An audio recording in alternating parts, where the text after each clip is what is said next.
Good morning everyone. अपन नदियों वाला topic पढ़ रहे थे, जिसमें से अपन ने राजस्थान की नदियों का परिचय पढ़ लिया है, जिससे आपको ये पता लग रहा है कि कौन सी दिशा में कौन सा प्रदेश है। जैसे कि मरुस्थल प्रदेश में कौन सी नदी है, मैदान में कौन सी है, पठार में कौन सी है, वह लूणी बेसिन किधर है, बनास बेसिन किधर है, शेखावाटी प्रदेश में कौन सी नदी बहती है। तो इन सब का अपन बात कर लिए हैं, जिससे आपको उस एरिया को देखकर पता लग जाएगा कि इस डिस्ट्रिक्ट में ये नदी बहती है। अपन ने आंतरिक प्रवाह की नदियाँ भी पढ़ ली है। आंतरिक प्रवाह की नदियाँ उसे कहते हैं जो अंदर ही अंदर समाप्त हो जाती है, मतलब ये कोई भी सागर में नहीं जाती है, ना तो अरब सागर में जाती है और ना ही बंगाल की खाड़ी में जाती है। इसे आंतरिक प्रवाह की नदी कहते हैं। ये कुल राजस्थान के क्षेत्रफल के 60% एरिया में आंतरिक प्रवाह की नदियाँ बहती है, जिसे रुंडित नदियों के नाम से भी जाना जाता है। तो आंतरिक प्रवाह की सबसे लंबी नदी के बारे में बात करें तो गग्गर नदी है। इसकी टोटल लंबाई 465 किलोमीटर है और ये गग्गर नदी है, इसे राजस्थान की अंतर्राष्ट्रीय नदी भी कहते हैं। गग्गर नदी है, ये एकमात्र राजस्थान की अंतर्राष्ट्रीय नदी है, क्योंकि ये मतलब राजस्थान से पाकिस्तान में जाती है। तो पाकिस्तान में जो भी जाते हैं तो उसे अंतर्राष्ट्रीय नाम से ही जाना जाता है। तो ये पाकिस्तान के फोटाबास स्थान तक ये नदी जाती है, वहाँ पे इसका समाप्ति स्थल है, तो इसीलिए इसे राजस्थान की अंतर्राष्ट्रीय नदी के नाम से भी जाना जाता है।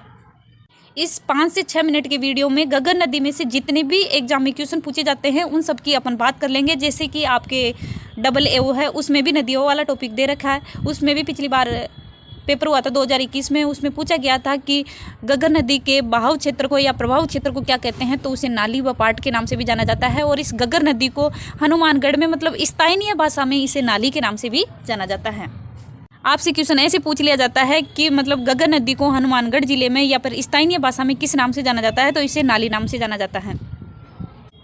उन सभी क्वेश्चनों के बारे में बात कर लेंगे इस वीडियो में जो एग्जाम में पूछे गए हैं। जैसे कि अधिकतर क्वेश्चन ये पूछा जाता है कि गग्गर नदी राजस्थान में कहाँ से प्रवेश करती है, या फिर गग्गर नदी का समाप्ति स्थल कौन सा है, गग्गर नदी के किनारे कौन कौन सी सभ्यता है, कौन सा दुर्ग है, इसके उपनाम में से भी क्वेश्चन पूछा जाता है। कभी पूछ लेते हैं कि राजस्थान का शोक कौन सी नदी को कहते हैं, या फिर अलवर का शोक कौन सी नदी को कहते हैं। तो अलवर का शोक अलग नदी को कहते हैं और राजस्थान का शोक अलग नदी को कहते हैं। ये भी बात आप ध्यान रखिएगा। बात करते हैं गग्गर नदी की, तो ये गग्गर नदी है, यहाँ से ये शिवालिका पहाड़ियाँ हैं, हिमाचल प्रदेश की मतलब शिमला की यहाँ से शिवालिका पहाड़ियाँ है। यहीं पे कालका माता का मंदिर है, तो कालका माता के निकट शिवालिका पहाड़ियाँ है, वहाँ से ये नदी निकलती है। तो ये नदी निकलती निकलती यहाँ से मतलब पंजाब हरियाणा से होते हुए ये हनुमानगढ़ जिले में प्रवेश करती है। हनुमानगढ़ जिले के टिब्बी तहसील के तलवाड़ा गाँव से राजस्थान में प्रवेश करती है। तो इसका प्रवेश एग्जाम में बहुत बार पूछा गया। पिछली बार एग्रीकल्चर सुपरवाइजर में क्वेश्चन पूछा गया था कि गग्गर नदी राजस्थान में कहाँ से प्रवेश करती है, तो हनुमानगढ़ जिले के टिब्बी तहसील के तलवाड़ा गांव से ये गग्गर नदी प्रवेश करती है राजस्थान में।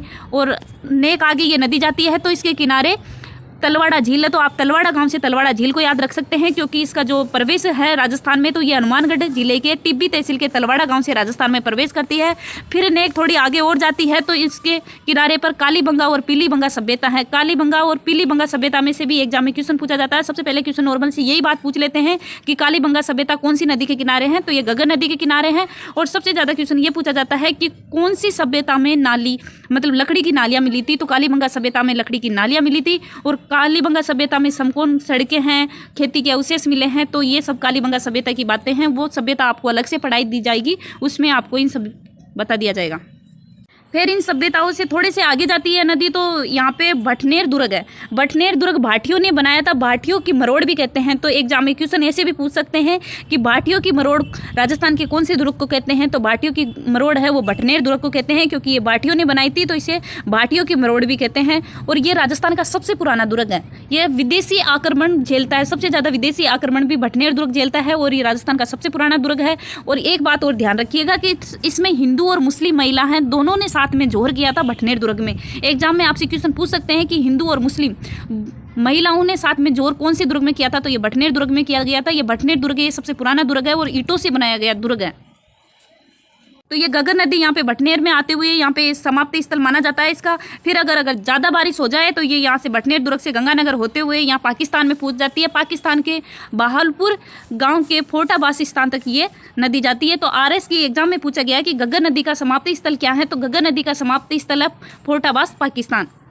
तो ये नदी राजस्थान से पाकिस्तान में जाती है, इसीलिए इसे राजस्थान की अंतर्राष्ट्रीय नदी के नाम से भी जाना जाता है। अब अपन इस नदी के उपनाम की बात कर लेते हैं। तो इससे सरस्वती नदी के नाम से भी जाना जाता है। जो ये गगर नदी है इसे सरस्वती के नाम से भी जाना जाता है और इसे पाकिस्तान में इस नदी को हकरा कहते हैं। गगर नदी है, इसको पाकिस्तान में हकरा के नाम से भी जाना जाता है और इसे डेड रिवर के नाम से भी, मतलब मर्द नदी के नाम से भी जाना जाता है। इसे नट नदी के नाम से भी जाना जाता है और गगर नदी को राजस्थान का शोक भी माना जाता है। ठीक है, तो राजस्थान का शोक है वो गगर नदी कहलाती है। इसके प्रभाव क्षेत्र को यह असिस्टेंट एग्रीकल्चर ऑफिसर में 2021 में हुआ था, उसमें पूछा गया था कि गगर नदी के प्रभाव क्षेत्र को क्या कहते हैं। तो गगर नदी के प्रभाव क्षेत्र को कहते हैं नाली और पाट। नेक्स्ट है कि यह अंतर्राष्ट्रीय प्रवाह की सबसे लंबी नदी है। तो आपसे क्वेश्चन पूछ लेते हैं कि आंतरिक प्रवाह की सबसे लंबी नदी कौन सी है। तो सबसे लंबी नदी है गगर नदी जो 465 किलोमीटर लंबी है और सबसे छोटी नदी है वो काकनी सबसे छोटी नदी है जिसकी टोटल लंबाई 17 किलोमीटर है। ये जैसलमेर के कोटारी गांव से निकलती है।